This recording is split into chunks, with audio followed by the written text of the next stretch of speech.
What's going on, MMA YouTube? This is Break MMA bringing to you UFC Baku, featuring the main event of Khalil Rountree versus Jamal Hill. Um, like always, I'm just gonna start out with the first fight of the card. Just bear with me. Starting off, UFC Baku, Azerbaijan. We have Hamdi Abdelwahab versus Muhammad Osman. Kamaru's big little brother. For the first fight, I'm gonna go with Muhammad Usman. Abdel Wahab. First of all, he honestly shouldn't even be in the UFC. He's popped for steroids, I think once or twice, and he was banned for a while. In his last fight, he robbed, I forgot, Jamal Pugs, something like that. But he robbed the win over Jamal in the heavyweight division. But he looks terrible. He looked terrible. I feel like he's a pretty shit fighter overall. To be honest, he's like the most beatable, like undefeated fighter in the UFC right now. But Muhammad Usman, on the other hand, he isn't anything crazy, but I think with his... Hold on, I got a burp. Fuck. Excuse me, sorry. But with his... fuck, what's it called? With his grappling, sorry. I think he can definitely grind this fight out. On the feet, I'm not too sure of who I think either or has the edge. But I think just in terms of grappling, I think Muhammad Usman is just going to try and approach it with how he always does, with a lot of forward pressure, grinding against the cage or with the takedowns and such. But I'm going to go with Muhammad Usman by probably by 30-27 decision. Next up, we got Tagir Ulanbekov versus Azat Maxim. This is one of the interesting fights. Oh, man, this fight sucks, man. Because we were supposed to get Horiguchi versus Ulanbekov for this card, but for reasons unknown, Horiguchi had to pull out. But I'm gonna go with Tagir on this one. I believe Maxim's only fight in the UFC was against Charles Johnson, and he lost, and that's not a bad loss, right? But I feel like Tagir is just more complete, especially in this stage of his career. And he's also a cheater, right? He's a big weight bully. I'd be surprised if he even makes weight, honestly, because he's missed weight a handful of times at flyweight. He's very big for the division, right? He's pretty massive for the division. Decent striking, comes out of a good camp. A lot of everything is still questionable for Maxim. Excuse me. But yeah, I'm probably gonna go with Tagir. I think he either grinds it out to a decision or he gets a submission somewhere in the middle of the fight or later on. Moving up on the card. Oh shit, my shit's stuck. We have Arina Alexieva versus Claudia Segula. Guys, both of them are trash. I gotta be honest, like I don't want to like come into YouTube videos and not knowing who these WMMA fighters are anymore. So I try to look up some tape that was on YouTube because I'm not paying for Fight Pass to watch them. But they're both pretty shit. And this whole Russian Ronda nickname persona shit is just so corny to me, right? But I do have Irina Alexieva winning this fight. I looked at Claudia Segula's fight on YouTube. I just hope that's the right one. I hope she's the right one because the video quality was kind of grainy and it was very hard to see her face. But if it is the right one, then all I have to say is horrible striking defense. And as bad as Alexieva is as well, she does carry some type of power in her hands, which for somebody that keeps a pretty low guard like Segula, that's definitely going to give her some trouble. And, Alexieva has a win in the UFC via armbar. Just some ability to grapple. So I'm gonna go with Alexiva. Next up, Melissa Mullins versus Daria Jeleznikova. Melissa Mullins actually has a win over both of Alexieva and Segula. But out of the two, I think I'm going to go with Daria. I think she can definitely expose. Well, I don't want to say expose, but Melissa Mullins' only loss in the UFC is to clinch strikes via what was her name? Something Colin. Let me see. Cornell. There you go. Actually, that's not a bad loss. I think she's borderline ranked right now, right? And Daria's only loss in the UFC has been to Alyssa Perez. Honestly, those both aren't bad losses. But I think stylistically, I'm going to go with Daria in this one. Just because she's probably going to have more reach. She's going to provide a lot more threats on the striking range, keeping her reach more. But honestly, they're both not really that great either. So I'm going to go with Daria. I don't know why the thing's not loading, but yeah. And then moving up to the middleweights, Ismail Nardiev versus Iron Turtle, Jun Young Park. I'm going to go with Jun Young Park. Ismail Nardiev hasn't really fought anybody in the UFC in terms of talent. Like, if we just take a look, he's beat Bruno Silva, right? 2024. Oh my God, look at this fucking gap. This is his first fight coming back. This is his first fight back after a year, and his second fight in 5. Do you know how crazy that is? Now, a lot can be said because he definitely could have made a lot of improvements, especially because I believe he's coming up from welterweight, because I saw a lot of welterweights in his fight history. But, a win over Bruno Silva doesn't mean anything nowadays. So I'm going to go with Jun Young Park. Not sure. Maybe Park gets a finish here. I'm going to go with Park by finish. I'm not sure whether it be TKO or submission, but I think he gets it done early. Moving on to the headliner of the prelims, Suk Kyun Ko versus Oban Elliott. Honestly, I don't know too much about Ko. Yeah, I really wasn't able to find a lot on him, and neither really did I look it up. I'm gonna be honest, but Oban is a solid prospect at welterweight right now. He's coming off of a lot of great momentum, and I believe Ko is coming on from. I think this was short notice. I think this is a short notice fight from Ko. Wow, look at this build. Short legs, long arms, very stocky torso. And you know what? Oh shit, bro. He was only 1-0. A lot shorter, less reach. Not significant amount of reach difference. Ah man, I don't know. I'm gonna go with who I know until I get proven wrong. I'm gonna go with Oban Elliott. I'm gonna give Ko the benefit of the doubt because he does look pretty tough. I didn't get to see him in Dana White Contender Series at all, so I'm gonna go with Oban Elliott probably by a decision win. And then moving on to the main card, where I get to actually talk about people I know about. Muhammad Naimov versus Bogdan Grad. This one was kind of cool to see because they were both coming off of wins. I believe off the last Saudi Arabia card or the Abu Dhabi card. So they were both on similar time frames to make this fight, or timelines. I'm gonna go with Muhammad Naimov though. I didn't like what I saw from Bogdan Grad. He's very hittable. And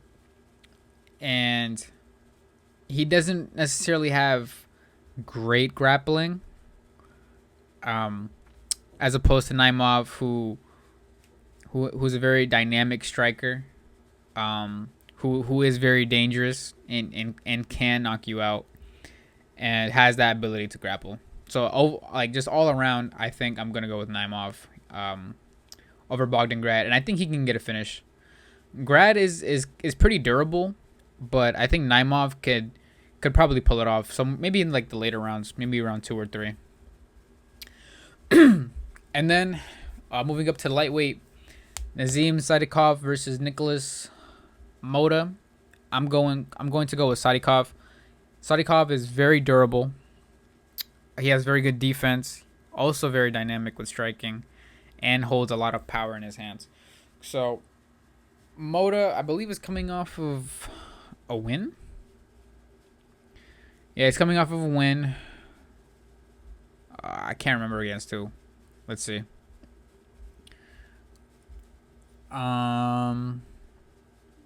North Nolan. That's not anything too impressive. This fight history isn't really too impressive. Like if we compare it to Sadikov, his one win over Bonfim, and like just these 3 fights right here, regardless of this draw, is just a lot better than Moda's resume. So I'm probably gonna go with Sadikov to get it done earlier in the fight. I think maybe round 1 and round 2, probably by head kick KO. I don't know. That's just what I'm feeling.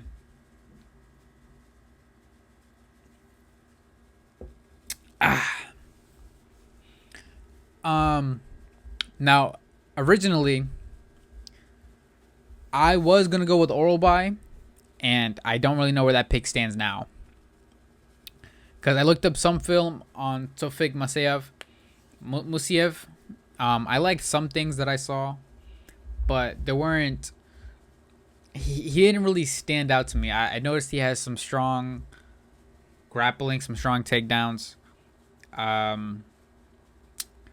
Like he has the ability to mix it up. He definitely chooses to. He has some power in his hands. He has, I think, 14 knockouts or 18 knockouts, something like that. He is more experienced though. But I was watching one of his fights that Bellator posted a while ago, probably from like 2 years ago. He was like they said he was 33 in the tail of the tape, and he's 35 now. But who was it versus? Shabli. It was an awful performance. And I think he can definitely give Orobay some trouble, but Orobay isn't also that great either. He took a lot of damage versus Hibeki in his last fight, and he's taking a lot of time off, which is good.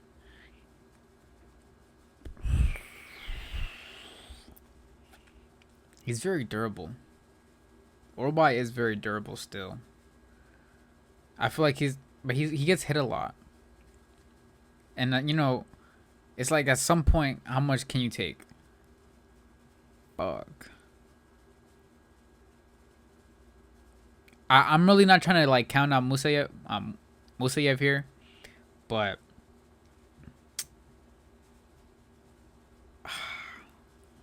I don't know.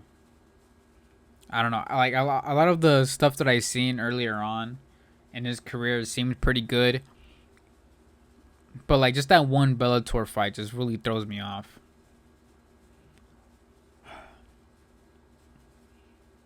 I think I'm gonna go Orobay still.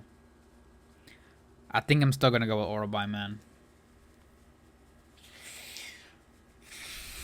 Yeah, this probably goes all 3 rounds though. I don't think anyone gets a finish here.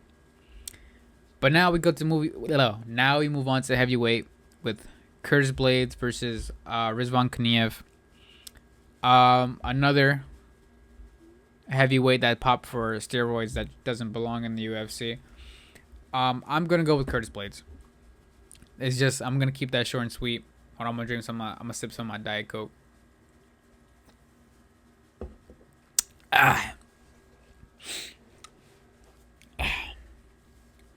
I'm gonna go with Curtis Blades. I think he gets a finisher in this too. I think he gets I think he takes Kuniev down and just ground and pound TKOs him within like in the first round. I think he's gonna get it done easy. There really isn't much more for me to say. I got Curtis Blades winning this one easily. And then for the co-main, Rafael Fiziev versus Ignacio Bahamondes. This one's interesting because I think Bahamondes is offensively more well-rounded. But I think Fiziev is good enough to be able to avoid... Like, I don't really think this fight is going to get to the ground. I think Bahamondes may shoot like 1 or 2 takedowns throughout the entire fight, but nothing too crazy. Nothing that Fiziev probably couldn't handle. I know Ignacio does train with Bilal and such, but his main style that I've seen so far from him recently is standing up. And I think... I just think that's not the right approach if you want to fight. If you want to beat a Fiziev, you know you have to bring the grappling offense, the clinching and such. But this is an uphill battle for Bahamondes. You know, and Bahamondes isn't necessarily like super durable. How many shots can he take from Fiziev? You know, and Fiziev is as much as like his rank when I show it, he's still like a very solid, maybe not high level, but he's a very solid lightweight. You know, he's one of like the best gatekeepers right now. Like just because of his rank, you know, you can probably call him a gatekeeper, but he's probably like one of the best, if not the best gatekeeper right now. You know, this is hard because I'm a fan of Bahamondes, and I'd like to see him win. But, man, I don't see it. I can't see him winning. I can't see him winning. I'm going to go Rafael Fiziev. You know what? I think he gets it done early, too. Well, not early, but I think he finishes the fight. Somewhere in that second or third, unless Bahamondes can just thug it out. But I think he definitely loses the later rounds.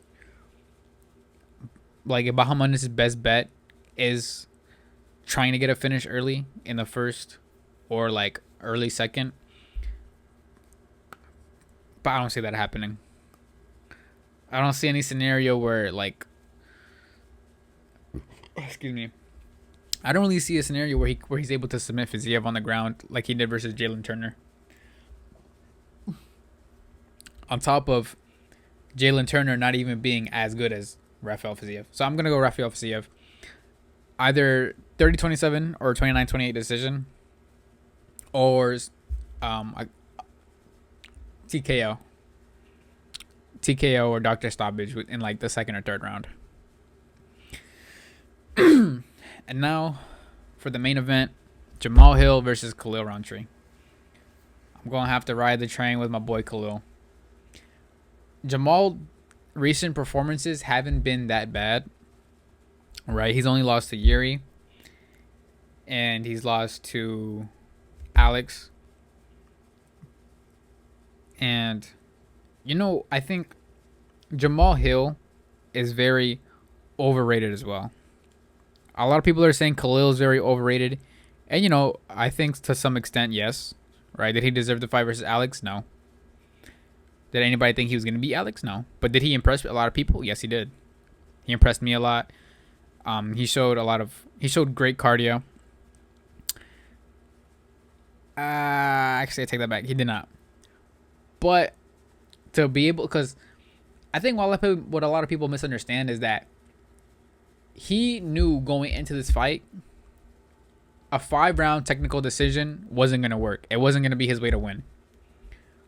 So he threw out everything that he had in the 4 rounds that he was in that fight for.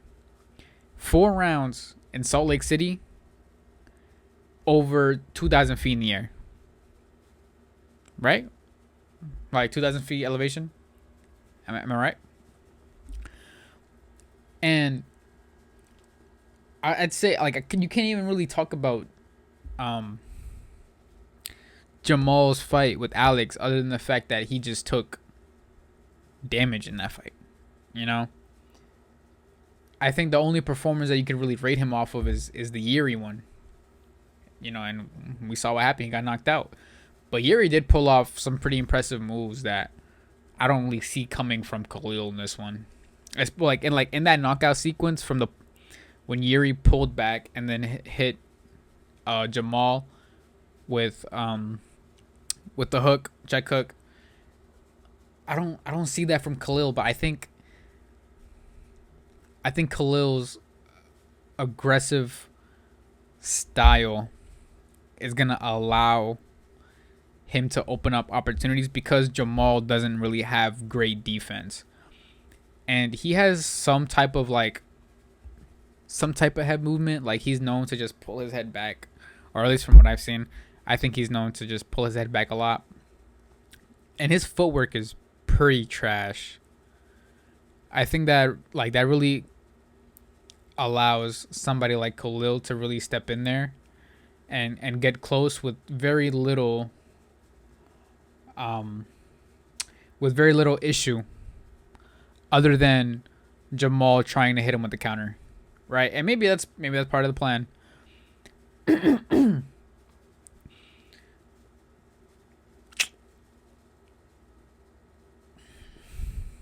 I don't think, because I don't see Khalil getting knocked out. It's possible, but I don't see it right now. Like I can't envision it. And this is, this may be an awkward fight for both of them. I think because Jamal is a southpaw and Khalil's a southpaw as well. I don't know how well either or is going to be able to handle that.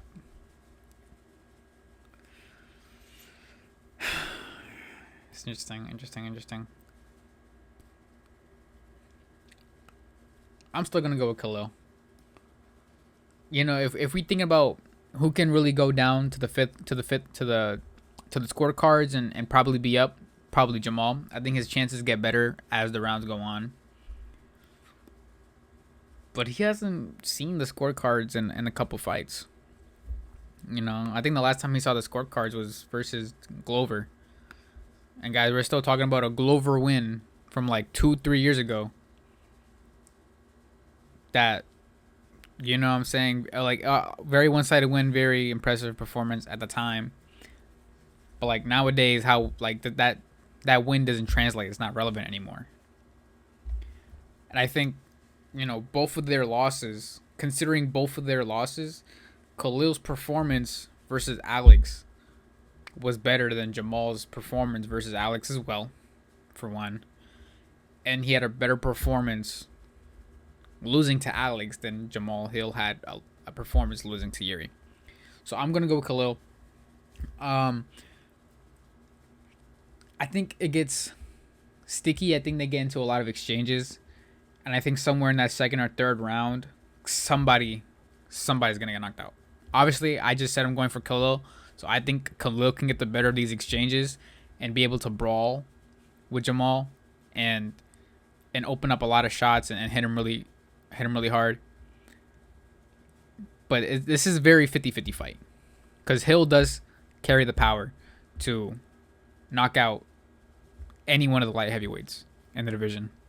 It's just I feel like he just isn't really skilled enough to beat somebody like Khalil, because Khalil can brawl and somewhat technically fight you. I think just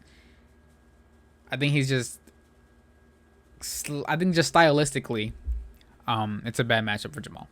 But yeah, like I said, I'm gonna go with Khalil, hopefully by a finish. But yeah, like, comment, subscribe. I'm really sorry this video is gonna sound and be like super rushed, but I'm really just hoping to get the content out for you guys. I really enjoyed everybody that pulled up to the stream. Shout out to y'all. I do definitely want to stream more, and I was supposed to release a video starting my new series of Hubi 2, my matchmaking series. Um, but there's some issues with that.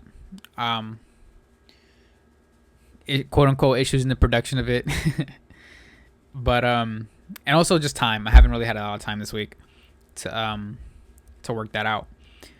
But yeah, I'm gonna catch y'all next time, man. I'm gonna catch y'all for the reaction.